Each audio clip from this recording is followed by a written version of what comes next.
Good morning, students and my dear friends. Today is 24th of August 2023, Thursday. Lecture start करने से पहले अगर आपको बिजनेस स्टैंडर्ड और मिंट की पीडीएफ चाहिए तो आप इनकी रिस्पेक्टिव वेबसाइट्स पर लॉगिन कर सकते हैं। इसके अलावा आप मुझे अदर सोशल मीडिया प्लेटफॉर्म्स पर भी ज्वाइन कर सकते हैं। रिकमेंडेड प्ले स्पीड है इस वीडियो की 1.25x। Thought of the day is knowledge is power, information is liberating, education is the premise of progress in every society, in every family। और आज के मिंट पेपर के अप्रॉक्सीमेटली 7 इंपॉर्टेंट न्यूज़ हेडलाइंस हैं, business standard की 19 important news headlines हैं और आज के डिस्कशन में हम 17 न्यूज़ आर्टिकल्स कवर करेंगे। तो जल्दी से स्टार्ट करते हैं। आज का पहला आर्टिकल जो कि मिंट के पेज नंबर 1 पर दिया हुआ है, Indian clip India step on the moon. तो वेडनेसडे को इंडिया ने एक लीगेसी कार्व आउट कर दी है इन स्पेस हिस्ट्री। तो फर्स्ट सॉफ्ट लैंडिंग करी है इंडिया के चंद्रयान 3 मिशन ने on south pole of moon, जो कि कहा जाता है कि मून का सबसे टफेस्ट टेरेन है और उसमें कई सारे ऐसे सीक्रेट इन्फॉर्मेशन है जो आगे आने वाले टाइम में ह्यूमन काइंड के लिए बेनिफिशियल हो सकती है। तो इंडिया ऐसा पहला कंट्री बन गया है जिसने मून के साउथ पोल पे सॉफ्ट लैंडिंग करी है। तो ये तो बात हो गई साउथ पोल पे लैंडिंग की, लेकिन अगर हम ओवरऑल देखें तो इंडिया 4th कंट्री है जिसने मून की सरफेस पर लैंड किया है आफ्टर यूएस, रशिया और चाइना। और ये सक्सेस जो है साउथ पोल पर सॉफ्ट लैंडिंग की, ये सक्सेस और इम्पॉर्टेंट हो जाती है उस कंटेक्स में जबकि अभी रिसेंटली रशिया और चाइना का जो ज्वाइंट कोलैबोरेशन था जो मून पे लैंडिंग का, वो फेल हो गया। हालांकि इससे पहले जो चंद्रयान 2 जो मिशन था इंडिया का, वो भी इससे पहले जो हमारा चंद्रयान 2 मिशन था वो भी एक फेल रहा था। तो इसी को देखते हुए जो चंद्रयान 3 हमारा मिशन है, that has been a very important and significant step for India's legacy in space history. और इस पर्टिकुलर मिशन के सक्सेसफुल लॉन्च होने के बाद डेफिनेटली कई सारे ऐसे सीक्रेट जो हैं वो अनफोल्ड होंगे जो कि ह्यूमन अंडरस्टैंडिंग बढ़ाएंगे लूनार एक्सप्लोरेशन की। कई सारे ऐसे सीक्रेट्स एक्सप्लोर किए जाएंगे जो कि ग्लोबल स्पेस और स्पेस एक्सप्लोरेशन प्रोग्राम को भी लीड करेंगे और ह्यूमन काइंड के लिए बेनिफिशियल हो सकते हैं। तो this is India's 3rd lunar mission took off from the Satish Dhawan space centre in Sriharikota on 14th of July through launch vehicle Mark 3 LMV-3. That is India's heaviest rocket yet. तो अगर आप किसी भी कॉम्पिटिटिव एग्जाम की तैयारी कर रहे हैं तो ये जो मिशन है इसकी सब्टल इन्फॉर्मेशन है, डिटेल इन्फॉर्मेशन आपके लिए बहुत इंपॉर्टेंट है। ये लैंडर का नाम क्या था, कितनी डिस्टेंस थी, कब लॉन्च किया गया, किस व्हीकल के थ्रू लॉन्च किया गया, किस स्पेस स्टेशन से लॉन्च किया गया, all these factual information becomes very important for you if you are preparing for any competitive exam। अब देख लेते हैं article number 2 that is given on page number 1 of Mint paper. No wrong doing in any infra project. Recently CAG ने कुछ anomalies जो हैं कुछ infrastructure projects में जो हैं वो हाईलाइट करी हैं। तो उसी क्लेम को लेकर के जहां पर controller and auditor general of India CAG ने ये बोला है कि जो द्वारका एक्सप्रेसवे बना है, जो द्वारका एक्सप्रेसवे का कंस्ट्रक्शन हुआ है, उसमें कॉस्ट ओवररन की सिचुएशन देखने को मिली, कॉस्ट ओवररन की एनॉमली देखने को मिली। What is this cost overrun? मतलब जिसको जितनी कॉस्ट पर वो प्रोजेक्ट प्रपोज किया गया था उससे कई टाइम ज़्यादा या सिग्निफिकेंटली मोर कॉस्ट जो है वो इनकर्ड करी गई है इस द्वारका एक्सप्रेसवे प्रोजेक्ट में। तो इसी को लेकर के कैग के इसी क्लेम को लेकर के जो हमारे union minister for road transport and highways है मिस्टर नितिन गडकरी, उन्होंने मिंट की सस्टेनेबिलिटी समिट 2023 फोरम को यूज़ करते हुए बोला कि ऐसे किसी भी तरह का कॉस्ट ओवररन या करप्शन इस पर्टिकुलर प्रोजेक्ट में इन्वॉल्व नहीं है। Most of the time cost overrun कब होता है? जब प्रोजेक्ट का टाइम लाइन बढ़ जाता है या उसमें करप्शन जैसे कुछ एक्टिविटीज़ या माल प्रैक्टिसेस इन्वॉल्व होती हैं। तो उसी को लेकर के कैग ने अपना क्लेम जो था वो रेज किया था और उस क्लेम को क्वैश करते हुए जो हमारे मिनिस्टर है मिस्टर नितिन गडकरी, उन्होंने कल इस समिट में बोला कि किसी भी तरह का कोई भी कॉस्ट ओवररन या करप्शन की प्रैक्टिसेस जो है वो इस पर्टिकुलर द्वारका एक्सप्रेसवे के कंस्ट्रक्शन में नहीं हुई है। हालांकि मिनिस्ट्री ऑफिशियल ने कोई ऐसा रिटन रिस्पॉन्स जो है वो भी कैग की फाइंडिंग्स पर नहीं दिया है। तो अब ये इंपॉर्टेंट हो जाता है कि जो द्वारका एक्सप्रेसवे बना है ये किस प्रोजेक्ट में बना है। यहाँ पर जो की इन्फॉर्मेशन है कि ये प्रोजेक्ट किस पर्टिकुलर स्कीम के तहत आ रहा है और क्यों इस प्रोजेक्ट में इतना हाईलाइट किया जा रहा है। तो हम देखें तो भारतमाला प्रोग्राम में ये प्रोजेक्ट आता है और जो हमारे मिनिस्टर उन्होंने बोला है कि भारतमाला प्रोग्राम को अगर हम देखें, अगर हम इस स्कीम को देखें तो उसमें कोई बहुत डिटेल्ड एस्टिमेटेड कॉस्ट पहले से ही नहीं एस्टिमेट करी गई थी और ये सेपरेटली उसमें लिखा हुआ है उस स्कीम के रूल्स रेगुलेशंस में कि अगर रोड और फ्लाईओवर्स की कॉस्ट देखी जाए तो उनकी कॉस्ट कॉस्ट जो है वो सेपरेटली फाइनलाइज करी जाएगी after the DPR। What is this DPR? Detail project report. तो DPR रिपोर्ट के रेडी होने के बाद पर्टिकुलर फ्लाईओवर, पर्टिकुलर रोड की जो कॉस्ट है वो डिसाइड करी जाएगी। And in case of this Dwarka Expressway, for the first time there has been multiple development, जिसमें टनल्स भी हैं, ब्रिजेस भी हैं, ब्रिज ओवर्स भी हैं। तो इस वजह से ये जो कॉस्ट ओवररन का सीन देखने को मिल रहा है, जो कॉस्ट ओवररन की सिचुएशन देखने को मिल रही है, that is because of this clause, क्योंकि इसमें मल्टीपल डेवलपमेंट एक साथ किए गए हैं। Despite that our cost is only 18.5 crore पर किलोमीटर। तो ये स्टेट ऑफ आर्ट प्रोजेक्ट था, मतलब इसमें एक हाईएस्ट या सोफिस्टिकेटेड टेक्नोलॉजी यूज़ करी गई है कई सारे डेवलपमेंट प्रोजेक्ट्स को लेकर के, and that is why cost looks little bit higher. But ऐसा भारतमाला प्रोग्राम में कहीं भी किसी भी प्रोजेक्ट की जो कॉस्ट है वो पहले से एस्टिमेट नहीं करी गई है। एक सेपरेट कॉलम में क्लियरली दिया हुआ है कि जो भी प्रोजेक्ट की कॉस्ट है वो DPR के बाद ही फाइनलाइज करी जाएगी। तो जो कैग का जो क्लेम था उसके रिस्पॉन्स में हमारे जो मिनिस्टर है नितिन गडकरी, उन्होंने अपना रिस्पॉन्स दिया। हालांकि रिटन रिस्पॉन्स अभी कहीं से भी नहीं आया। आप देख लेते हैं article number 3 that is also given on page number 1 of Mint paper. QIA to invest ₹8,278 crore in RIL's retail arm for 0.99%। Recently QIA ने एक और कंपनी में अपना स्टेक रेस किया है। आप मुझे कमेंट सेक्शन में लिख करके बताइए, अगर आप रेगुलर हैं तो आपको पता होगा। और ये न्यूज़ है RIL में स्टेक की। तो जो सोवरेन वेल्थ फंड है कतर का, that is Qatar investment authority QIA, वो अप्रॉक्सीमेटली 8,278 करोड़ यानी $1 बिलियन जो है वो रिलायंस इंडस्ट्री की रिटेल आर्म में इन्वेस्ट करने जा रहा है, and marking a fresh round of investment into Reliance retail venture limited, that is RRVL। और इससे पहले अगर हम देखें तो रिलायंस इंडस्ट्रीज ने या रिलायंस RRVL ने अप्रॉक्सीमेटली 47K करोड़ जो थे वो 2021 में ये फंड रेस किया था, लार्जेस्ट रिटेलर फंड। और उस ड्यूरेशन में भी QIA ने RRVL में इन्वेस्ट किया था। तो QIA investment value in RRVL is approximately 8.28 trillion और 100 billion, twice its 4.21 trillion valuation in 2021। तो जब उस समय फंड रेजिंग की एक्सरसाइज हो रही थी, फंड रेजिंग का जो प्रोसेस चल रहा था, उसमें भी QIA ने इन्वेस्ट किया था। और this is a second time that Qatar investment authority is investing into Reliance industries limited. और इतने ह्यूज इन्वेस्टमेंट के बदले डेफिनेटली जो QIA है उसको 0.99% का स्टेक RRVL में मिलेगा। Mind it student, not in RIL, RRVL। What is this RRVL? Reliance retail venture limited on fully diluted basis. तब कुछ एक्सपर्ट्स का कहना है कि जो जितना अमाउंट का इन्वेस्टमेंट हो रहा है और जितना स्टेक दिया जा रहा है उसके अकॉर्डिंग ऐसा लग रहा है कि ओवर वैल्यूएशन किया गया है कंपनी के जो स्टेक्स हैं उनका, यानी जो RRVL का जो स्टेक है उसका ओवर वैल्यूएशन किया गया है। हालांकि अगर हम देखें इस सेगमेंट में जो ग्रोथ प्रॉस्पेक्ट्स हैं वो बहुत हाई हैं, इसीलिए इन्वेस्टर्स जो है उनका ये मानना है कि आगे आने वाले टाइम में मार्केट है जो ये शेयर्स हैं ये और अच्छे से ग्रो करेंगे, जिससे कंपनी को और ज़्यादा ग्रोथ और ज़्यादा वैल्यूएशन क्रैक करने में हेल्प मिलेगी।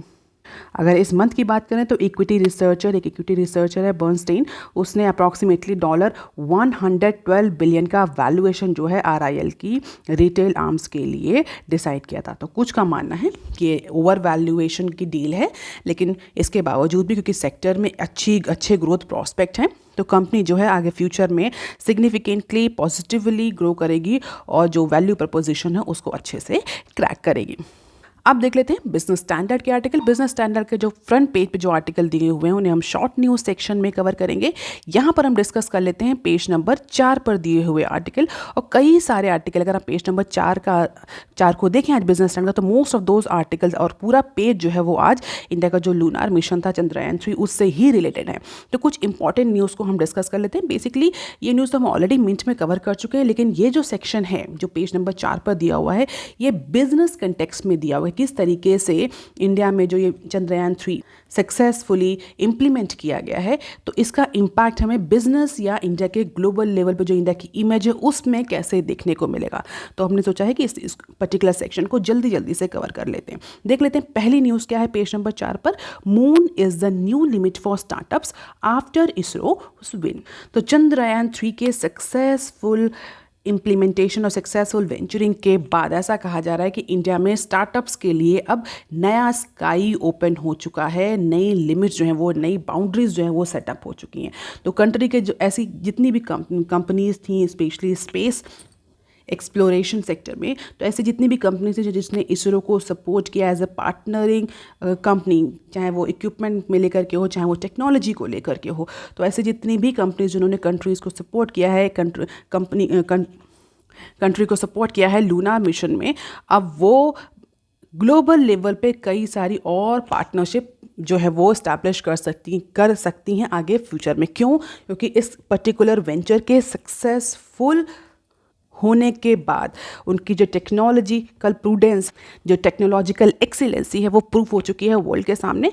Now these companies are actually open for global technology partnership, और आगे आने वाले टाइम में हमें बहुत ज़्यादा ऐसी फॉरेन कंपनीज देखने को मिलेंगी जो इंडिया की स्पेस एजेंसी और इंडिया की जो अदर स्पेस सेक्टर में काम करने वाली कंपनीज हैं उनके साथ पार्टनरशिप स्टैब्लिश करेंगी। और इस कंटेक्स्ट में space startup Skyroot, Pixxel, Agnikul जैसी जो कंपनीज हैं वो बेट कर रही हैं, कोशिश कर रही हैं आज पर्टिकुलर स्पेस इकोसिस्टम को और ज़्यादा इम्प्रूव करने के लिए और इनोवेशन इस पर्टिकुलर सेक्टर में लाने के लिए। अगर हम इंडिया की स्पेस एजेंसी, इंडिया के स्पेस सेक्टर को देखें तो इंडिया का जो यूएसपी है that is actually low cost. ऐसा नहीं कि जो टेक्नोलॉजी इंडिया के पास है वो किसी अदर कंट्री के पास नहीं है, बट वही काम हम बहुत कम कॉस्ट में कर लेते हैं और इनोवेटिव मैनर में। That is innovation is one of the prime consideration for India कि उस पर्टिकुलर सर्विस को हम, उस स्पेस टेक्नोलॉजी को, स्पेस सर्विस को हम बहुत कम कॉस्ट में एग्जीक्यूट कर लेते हैं in comparison to European and other western economies. और इस चंद्रयान 3 की सक्सेस के बाद अगर हम देखें ऐसे स्टार्टअप्स जो कि इस पर्टिकुलर स्पेस टेक्नोलॉजी और स्पेस सेक्टर में काम कर रहे हैं, तो जैसे कि Space Kidz India, that is Chennai based satellite design and launch company, is working on a project called space rickshaw to carry a payload to the moon. और इसमें girl student and women empowerment को लेकर के भी कई सारी companies जो हैं इस पर्टिकुलर एस्पेक्ट पर काम कर रही हैं कि स्पेस सेक्टर में जो गर्ल स्टूडेंट्स हैं, जो वुमेन पार्टिसिपेशन है वो भी इंक्रीज़ किया जाए। तो डिफरेंट पार्ट एंड पार्सल्स में अगर हम देखें तो इंडिया के जो स्टार्टअप्स हैं उन्होंने इस पर्टिकुलर लूनार मिशन में बहुत ज़्यादा हेल्प करी है। अब देख लेते हैं नेक्स्ट क्लिप जो कि पेज नंबर 4 पर ही दी हुई है। Space spend India ahead of most G20 peer. तो ये G20 जो पीयर्स हैं, G20 जो काउंटर पार्ट कंट्रीज़ हैं, उनका स्पेस एक्सपेंडिचर जो है वो उसका कंपैरिजन किया गया। और ऐसा कहा जा रहा है कि जो G20 पीयर्स हैं इंडिया के, इट मीन्स जो G20 कलीग्स हैं, जो काउंटर पार्ट कंट्रीज़ हैं, उनके कंपैरिजन में इंडिया का जो खर्चा है स्पेस टेक्नोलॉजी पर, उस स्पेस पे, वो ज़्यादा है। तो बेसिकली कंपैरिजन दिया हुआ है कि कितने स्पेस प्रोग्राम में कौन कौन सा कंट्री कितना कितना एक्सपेंडिचर कर रहा है। तो हम देख सकते हैं USA जो है वो नंबर 1 पोजीशन पे, it's quite obvious, followed by Russia, France and Saudi Arabia. तो 4 ऐसे टॉप कंट्रीज हैं जो कि स्पेस स्पेंड सबसे ज़्यादा कर रहे हैं। लेकिन अगर हम G20 कंट्रीज़ को देखें तो इंडिया जो है वो अपने स्पेस प्रोग्राम पर अपने इकोनॉमिक साइज़ के कंपैरिजन में कई सारे डेवलप्ड कंट्री से कंपैरिजन में ज़्यादा एक्सपेंडिचर कर रहा है, specially G20 nation. So India spending was equivalent to 0.059% of its GDP according to the data compiled by Paris based organisation for economic cooperation and development. तो 2020 का डेटा है, हालांकि बहुत ज़्यादा नया डेटा नहीं है। तो इंडिया का जो एक्सपेंडिचर है स्पेस प्रोग्राम पे वो GDP का 0.049% है, जो कि UK, कनाडा, ऑस्ट्रेलिया जैसे कंट्री से कई सिग्निफिकेंटली ज़्यादा है। और अगर इंडिया के स्पेस क्राफ्ट को देखें, Indian space craft out number France and USA कि इंडिया के कितने स्पेस क्राफ्ट हैं, तो USA नंबर 1 पे अप्रॉक्सीमेटली 4144 स्पेस क्राफ्ट हैं USA के, CIS 1551, followed by China and UK। India कौन से पोजीशन पे? इंडिया है 6ठी पोजीशन पर, अप्रॉक्सीमेटली 103 स्पेस क्राफ्ट हैं इंडिया के पास। तो इंडिया का जो स्पेस प्रोग्राम पर एक्सपेंडिचर है, इंडिया के पास जो स्पेस क्राफ्ट हैं वो G20 डेवलप कंट्री से कंपैरिजन में ज़्यादा हैं। बेसिकली यही यहाँ पर इस न्यूज़ में बताया गया। और क्यों बताया गया, क्या रीज़न है, why we are emphasising so much on India से स्पेस टेक्नोलॉजी, इंडिया से स्पेस एक्सीलेंस? क्योंकि आगे आने वाले टाइम में इंडिया की जो ये ग्लोबल इमेज है स्पेस टेक्नोलॉजी, स्पेस प्रोग्राम के सेक्टर में, ये डिसाइड करेगी कि इंडिया से कितना कोलैबोरेशन करते हैं अदर कंट्रीज़ और फॉरेन कंपनीज़।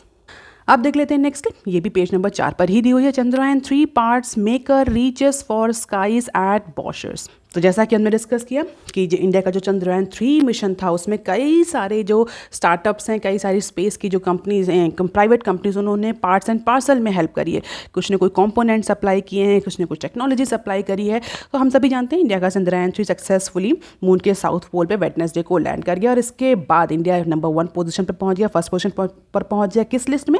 जो ऐसे कंट्री की लिस्ट में जिसने पहली बार मून के साउथ पोल पर कदम रखा है। और इसके बाद से, इस सक्सेसफुल वेंचर के बाद से, ऐसी जितनी भी कंपनीज थी जिन्होंने कंपोनेंट सप्लाई किए थे लूनार मिशन में, उनके जो शेयर हैं स्टॉक मार्केट में वो शूट अप कर गए, स्काई रॉकेट उनके शेयर हुए। जैसे कि हम बात कर ले L&T, मिश्रा धातु निगम, MTAR, पारस, ये जितनी भी कंपनीज है जिन्होंने किसी भी तरह से कंपोनेंट सप्लाई किए हैं इस लूनर मिशन में, उनके हमें स्टॉक प्राइसेस में एक सिग्निफिकेंट इंक्रीज देखने को मिला। अगर हम L&T के स्टॉक की बात करें तो 1.4% का इंक्रीज देखने को मिला। मिश्रा धातु निगम की बात करें तो 3.3% के इनके जो स्टॉक प्राइस हैं वो इंक्रीज हुए हैं। MTR टेक्नोलॉजीज़ की बात करें तो 4.8% का इंक्रीज उनके शेयर्स प्राइस में देखने को मिला। इसी तरह से पारस डिफेंस की बात करें तो 5.5% से एक दिन में उनके जो शेयर प्राइस हैं वो इंक्रीज़ हुए हैं। अब नेक्स्ट क्वेश्चन कि अगर कंपोनेंट सप्लाई किया तो उनके स्टॉक प्राइसेस से क्या लेना देना। सिंपल सा रीज़न है इसके पीछे कि सक्सेसफुल लैंडिंग हुई जो चंद्रयान-3 की, इसके बाद ये ऑप्टिमिज्म, ये बिलीव देखने को मिल रहा है इन्वेस्टर्स में कि ये जो कंपनीज़ हैं आगे आने वाले टाइम में ये इनकी जो परफॉर्मेंस है ये और ज़्यादा फिलअप करेगी, इनकी जो वैल्यूएशन है वो और ज़्यादा इंक्रीज होगी, providing them a launch pad to skyrocket into global space market. As simple as that कि अगर इन्होंने इंडिया के किसी भी स्पेस मिशन में सक्सेसफुली वेंचर किया है तो जो ग्लोबल मिशंस हैं उसमें भी इस तरह की कंपनीज को अब पार्टिसिपेशन मिलेगा, तो डेफिनेटली सेल बढ़ेगी, प्रॉफिट बढ़ेगा, जिससे कि कंपनी का वैल्यूएशन बढ़ेगा और इसी ऑप्टिमिज्म की वजह से प्राइसेस में हमें ये इंक्रीज देखने को मिला। अब देख लेते हैं article number 5 that is given on page number 6 of Business Standard. Processing issuing of tax refunds may be reduce to 10 days। तो जो इंडिया का रेवेन्यू डिपार्टमेंट है वो अभी फिलहाल के लिए एक ऐसा मैकेनिज्म डेवलप करने जा रहा है या करने की कोशिश कर रहा है, they are working on this particular mechanism, जिससे कि जो एवरेज टाइम पीरियड है, किसका average time period, processing and issuing the tax refund. अभी 31 जुलाई तक सबने अपना टैक्स क्लेम किया है, ITR भरा है, और उसके बाद जो रिफंड होता है वो कम जो है वो रेवेन्यू डिपार्टमेंट प्रोसेस करता है। लेकिन अगर हम रेवेन्यू के रिफंड की प्रोसेस को देखें तो sometime it's very delayed process, कभी बहुत ज़्यादा लंबा टाइम लेता है, कभी 30 दिन 40 दिन लग जाते हैं। तो उसी पर्टिकुलर प्रोसेसिंग और इशूइंग टाइम को रिड्यूस करने की यहाँ बात हो रही है कि जिन टैक्स पेयर्स को रिफंड जाना है उनको टाइमली मैनर में उनका रिफंड चला जाए। अभी एवरेज टाइम कितना है, 16 दिन है। अभी एवरेज टाइम भी एक टैक्स पेयर को उसका रिफंड प्रोसेस और इशू होने में मिनिमम एवरेजली 16 दिन लगते हैं, और उसी 16 दिन को रिड्यूस करके 10 दिन करने की बात करी जा रही है। तो जो एवरेज टाइम पीरियड है प्रोसेसिंग और इशूइंग टैक्स रिफंड का, उसको 10 days रिड्यूस करने के लिए रेवेन्यू डिपार्टमेंट मैकेनिज्म डेवलप कर रहा है। और ऐसा कहा जा रहा है कि ये जो नई टाइम लाइन है ये इसी फाइनेंशियल ईयर से इन्फोर्समेंट में आ जाएगी। अगर हम 2023 की बात करें तो 16 से 17 दिन का रिफंड का टाइम पीरियड होता था, हालांकि इससे पहले के फाइनेंशियल ईयर्स को देखें तो 26 दिन था, जो सिग्निफिकेंटली रिड्यूस तो हुआ है 2023 में, लेकिन इस बार और रिड्यूस करने की बात कही जा रही है या उसके लिए काम किया जा रहा है। तो 2022 में जो रिफंड पीरियड 26 दिन का था, 2023 में रिड्यूस होकर के 16 दिन का हो गया है, और 2024 में उसको रिड्यूस करके 10 दिन करने की बात कही जा रही है। And so far, approximately 72,215 crore have been issued from April 1 to August 21. और इसके लिए जो रेवेन्यू डिपार्टमेंट है वो कई सारे टेक्नोलॉजिकल एडवांसमेंट, रोबोस्ट मैकेनिज्म को सर्च कर रहा है, जिससे कि टैक्स रिटर्न्स का फास्टर प्रोसेसिंग करी जा सके। और हम सभी जानते हैं कि इस बार जो डायरेक्ट टैक्स कलेक्शन है वो अप्रॉक्सीमेटली 5.88 ट्रिलियन तक इंक्रीज हुआ है। The gross collection of direct taxes which include both personal income tax as well as corporate tax stood at 6.6 trillion. तो इस बार हमने डिस्कस भी किया था कि टैक्स कलेक्शन जो है वो इंक्रीज हुआ है, टैक्स पेयर्स का जो बेस है वो भी इंक्रीज हुआ है। क्यों इंक्रीज हुआ है? क्योंकि टैक्स डिपार्टमेंट ने कई सारे मेजर्स लिए थे टैक्स कंप्लाइंसेस को इंश्योर करने के लिए, टैक्स फाइलिंग को ईज आउट करने के लिए, जिसका इम्पैक्ट हमें टैक्स रिटर्न, टैक्स फाइलिंग में और टैक्स पेयर के जो बेस है उसमें देखने को मिल रहा है। तो इन order to improve the efficiency, in order to reduce the burden, now revenue department is working towards this mechanism of reducing the processing and issuing time for tax refund. Let us see कि कितना successful होता है ये venture, and this is the refund status till now. Approximately 72 K refund जो है वो issue किए जा चुके हैं इस ड्यूरेशन में. 37 के रिवेन्यू रिसीव्ड हुए बाय कॉर्पोरेट्स, 34 के रिवेन्यू रिसीव्ड हुए बाय इंडिविजुअल, और जो नेट डायरेक्ट टैक्स कलेक्शन है that is 5.88 trillion that we have already discussed in this news. अब देख लेते हैं article number 6 that is given on page number 6 of Business Standard. Rupee rises 25 paisa to close 3-week high. तो Wednesday को Indian rupee में हमें appreciation देखने को मिला, और ये अप्रिसिएशन अपने 3 हफ्तों का सबसे हाईएस्ट अप्रिसिएशन है. तो इंडियन रुपी 25 पैसे से इंक्रीज करके अप्रॉक्सीमेटली 82.69 पर सेटल हुआ अगेंस्ट यूएसडी. तो बेसिकली ये यूएस डॉलर के अगेंस्ट जो एक्सचेंज रेट है उसकी बात हो रही है कि इंडियन रुपी यूएस डॉलर के अगेंस्ट कितने पर क्लोज हुआ. तो 25 पैसे का अप्रिसिएशन देखने को मिला, और ये अपने 3 हफ्ते का हाईएस्ट पॉइंट है. अब अप्रिसिएशन हुआ तो उसका रीज़न भी होगा. तो डीलर्स के अकॉर्डिंग जो ये हमें इंडियन रुपी में अप्रिसिएशन देखने को मिल रहा है against USD dollar, this is because of the back of inflow in domestic equity market coupled with fall in US treasury yield. तो यूएस जो बॉन्ड्स हैं, यूएस ट्रेजरी बॉन्ड्स हैं, उनकी ईल्ड में फॉल देखने को मिला, जिसकी वजह से हमें डोमेस्टिक इक्विटी मार्केट में इनफ्लो देखने को मिला. So this because of this inflow and fall in US treasury yield there has been the appreciation in Indian rupee on Wednesday. तो Indian rupee approximately 82.94 per dollar पर settle हुआ Tuesday को, जो कि वेडनेसडे में अप्रिशिएट करके 82.69 तक पहुंच गया. तो जो ब्रॉड सेंटीमेंट था वो ये था कि US federal reserve will show a softer stance at Jackson Hole, but commentary is hawkish and then rupee will again depreciate beyond 83 dollar level. ऐसा डीलर्स का मानना है कि ये सिर्फ जो अप्रिसिएशन हमें देखने को मिल रहा है दिस अप्रिसिएशन इज टेम्परेरी. आगे आने वाले टाइम में हमें जो इंडियन रुपी है वो फिर से फॉल करता हुआ दिखेगा. तो higher yield on US treasury bond will attract और may attract the global investors seeking better returns, और जिसकी वजह से ये आगे आने वाले टाइम में हमें इंडियन रुपी में फिर से डेप्रिसिएशन देखने को मिलेगा. So, अब देख लेते हैं some short news articles. India takes poll at Moon that we have already discussed in Mint, and first news articles of Business Standard, जहाँ पर हमने ऑलरेडी इंडिया के लूनार मिशन के बारे में डिस्कस किया है. This news we have already covered in Mint. अब देख लेते हैं nextly FAME to issue SMEV offers 2-pronged solution. तो गवर्नमेंट और जो ऑटो मेकर्स हैं उनके बीच में फेम को लेकर के, फेम सब्सिडी को लेकर के जो इशू चल रहा है उसको पिछले कुछ दिनों से सॉल्व करने की कोशिश करी जा रही है. In a final attempt to settle this contentious matter with the Department of Heavy Industry, now Society of Manufacturers of Electronic Vehicle, that is SMEV, offered the 2-pronged solution.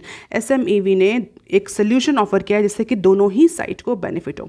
क्या ऑफर किया है सोल्यूशन, क्या offer किया है SMEV ने government से बोला है. SMEV ने बोला है गवर्नमेंट की जो आपने जो 50% लोकलाइजेशन का क्लॉज लगाया था जिसके बेस पर फेम की सब्सिडी दी थी, उस 50% लोकलाइजेशन के क्लॉज की टाइम पीरियड जो आपने सेट किया था 2021 उसको बढ़ा करके 3rd क्वार्टर कर दीजिए, यानी Q3 ऑफ 2022 कर दीजिए, क्योंकि इस ड्यूरेशन तक most of the auto makers have actually complied this 50% clause of localisation. अगर आपको थोड़ा सा डिस्प्यूट के बारे में पता हो तो आपको पता होगा कि जो ये डिस्प्यूट चल रहा है, जो कंटेंशियस इशू चल रहा है, ये लोकलाइजेशन नॉर्म्स को लेकर के हो रहा है. गवर्नमेंट का ये कहना है कि कंपनीज ने 50% लोकलाइजेशन नॉर्म फॉलो नहीं किए हैं और जो फेम की सब्सिडी है वो ले ली, क्योंकि फेम की सब्सिडी जो थी वो कंडीशनल थी कि जो ऑटो मेकर्स कंपनी से जो ईवी बना रही हैं उनको 50% लोकलाइजेशन करना है, मतलब 50% लोकल कंपोनेंट्स को यूज़ करना है. कंपनीज ने ऐसा नहीं किया और जिसके बाद से गवर्नमेंट जो है उनसे सब्सिडी वापस मांग रही है. तो इसको लेकर के society of manufacturers of electric vehicle ने सोल्यूशन ऑफर किया कि जो आपने टाइमलाइन सेट करी थी इस 50% लोकलाइजेशन की 2021 इसको इंक्रीज कर दीजिए Q3 ऑफ 2022, जब तक मोस्ट ऑफ द कंपनीज जो थी वो ऑलरेडी इस 50% लोकलाइजेशन नॉर्म्स को फॉलो कर चुकी थी. तो इससे क्या होगा कि कंपनीज पर जो बर्डन है आपके जो फाइन का और सब्सिडी वापस करने का ये रिड्यूस हो जाएगा और कंपनीज जो है वो वायबल हो जाएंगे. लेट अस सी कि इस पर्टिकुलर सोल्यूशन को, टू प्राउंड सोल्यूशन को क्या गवर्नमेंट मानती है या नहीं। अब देख लेते हैं next clip. CCI clears Tata Motors anti trust charge. तो कॉम्पिटिशन कमीशन ऑफ इंडिया ने टाटा मोटर्स को 2 केसेस में, जो कि 2019 और 2020 में टाटा पर लगे थे in its commercial vehicle CV units पर, उसको क्लियर कर दिया है। There was no sufficient material on records, जिसकी वजह से टाटा को इस पर्टिकुलर केस में क्लियर चिट दे दी गई है। ऐसा कहा जा रहा था कि TML जो है वो एक माल प्रैक्टिसेस को यूज़ कर रही in order to mitigate the competition from the market, जिसका एडवर्स इम्पैक्ट हमें कंपटीशन पर देखने को मिल रहा था। 2019-2020 के केस हैं और पैसिव सेल के एलिगेशन लगे थे। तो फिलहाल के लिए CCI ने दोनों ही केसेस में टाटा को बरी कर दिया है। अब देख लेते हैं next clip. Indigo pilot death bring focus back on FTDL norms. तो रिसेंटली इंडिगो के जो पायलट हैं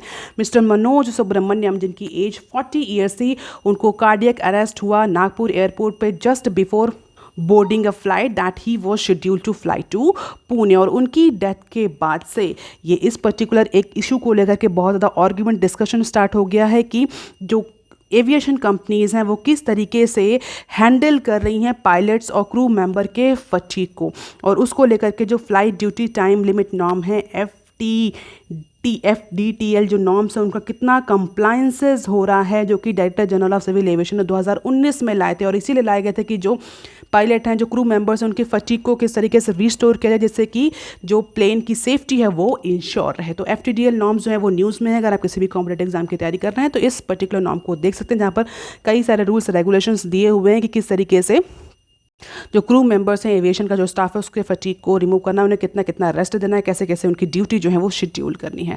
अब देख लेते हैं next clip. Competition act CCI issue draft regulation. अगर आपको थोड़ा सा पता हो, अगर आप रेगुलर हैं इस चैनल पर, तो आपको पता भी होगा कि जो CCI है वो कई सारे केसेस इन्वेस्टिगेट कर रही है। किसके अगेंस्ट? जो ये बड़ी बड़ी बिग टेक कंपनीज़ हैं जैसे कि गूगल, अमेजॉन। और मेजरली अगर हम इन केसेस को देखें तो ये केसेस कैसे हैं? ये केसेस इसी बात से रिलेटेड हैं, इसी प्रैक्टिस से रिलेटेड है कि जितनी भी बड़ी बड़ी बिग टेक कंपनीज़ हैं, गूगल, अमेजॉन, फ्लिपकार्ट जैसे, they are actually misusing their dominant position. और सब पर अप्रॉक्सीमेटली सही जितनी भी कंपनीज हैं, बिग टेक कंपनीज, उन सब पर एलिगेशन है कि they are abusing their dominant position and the anti trust regulator for that has issued a draft regulation. और किस लिए ड्राफ्ट रेगुलेशन इशू किया है? एंटी ट्रस्ट रेगुलेटर CCI ने बोला है कि for settlement and commitment scheme under new competition act, if companies want they can settle this issue. तो जो नया कॉम्पिटिशन एक्ट आ रहा है उसके तहत ड्राफ्ट रेगुलेशन बनाया गया है for settlement and commitment scheme, और कंपनीज को ओपनली ऑफर किया गया है that they have option to offer a commitment scheme is open to a company only till 45 days after prima facie order of investigation is passed by CCI। तो फिलहाल के लिए जो भी डिस्प्यूट्स हैं, जो भी इन्वेस्टिगेशन है, इनको सेटल करने के लिए ड्राफ्ट प्रपोज किया है CCI ने as per the new competition act. और कंपनीज को बोला गया है कि आपके पास ऑफर है कि आप इस कमिटमेंट स्कीम को अडॉप्ट कर सकती हैं या आप कर सकते हैं, जिससे कि आगे आने वाले जो केसेस हैं उनको जल्द से जल्द रिजॉल्व कर दिया जाए। तो later would require the companies to pay a settlement amount, जिसमें कुछ सेटलमेंट अमाउंट पे कर दिया जाएगा, which could extend up to the maximum except the application fee. तो फाइन लेने के बाद से जितने भी जो इन्वेस्टिगेशन है प्रोबेबली इनको वाइंड अप कर दिया जाएगा, और जैसे CCI का भी जो बर्डन है वो रिड्यूस होगा, और कंपनीज भी हैं जो अपने वो बिजनेस में फोकस कर पाएंगे rather than focusing on these investigation cases. अब देख लेते हैं nextly. Banks accept repo auction as liquidity stage in deficit. कल की न्यूज़ में भी हमने ये एस्पेक्ट कवर किया था, जहाँ पर हमने बताया था कि ICRR के बाद जो बैंकिंग सिस्टम है उसमें फर्स्ट टाइम इस फाइनेंशियल ईयर में जो लिक्विडिटी है उसकी डेफिसिट की सिचुएशन देखने को मिल रही है।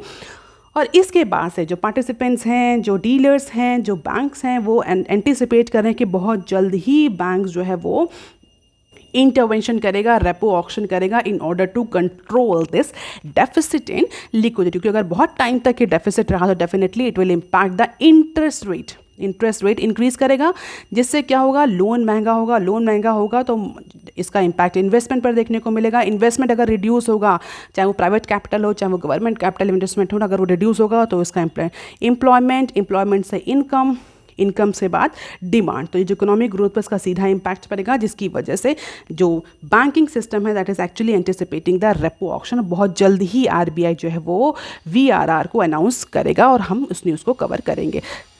तो ब्रिक्स के समिट में जो हमारे PM हैं उन्होंने स्पेस एक्सप्लोरेशन कंसोर्शियम के लिए बैठ किया। उन्होंने बोला है कि जितने भी जो 5 member countries हैं, they can collaborate on this space exploration. And apart from other thing, our Prime Minister has also pointed out that India remain hopeful for support from the BRIC nation on New Delhi's proposal to include African Union on G20.